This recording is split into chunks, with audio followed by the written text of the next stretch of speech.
時起步，預備。一起步嘅時候比較快啲嘅登天橋啊，嘉應高升都咬住佢第2位㗎。入邊馬位嘅方面咧，第1、第3位到啦，見到紅衫紅帽就滿字啊，咁啊守住內欄咧，而家都上翻嚟㗎啦。中間第4位係星彩女兒啦，內欄方面藍色衫就動心。後1格嘅馬位啦，咁啊星彩女兒暫時一個2碟位置到啦。走住個外碟方面咧，咁啊見到就係嗰隻尖尾新星啦。咁啊拍住後邊咧黃黑格仔色衫咧，仲有隻祖麗星㗎。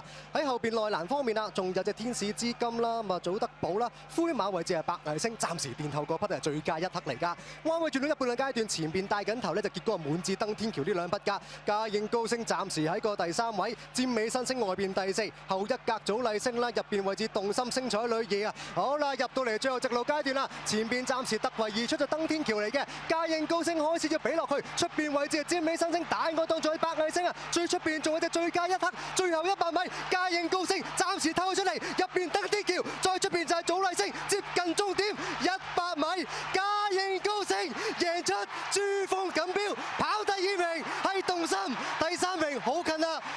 哇，恭喜晒嘉應高升贏出全球最高獎金嘅珠穆朗瑪峰錦標！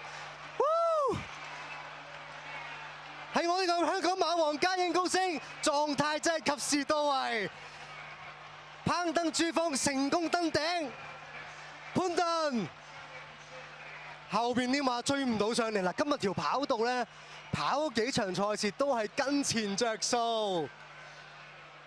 嘉應 Rising， 嘉應高升入到嚟直路咧，登天橋都唔散㗎，但係潘頓立幾邊推多2步。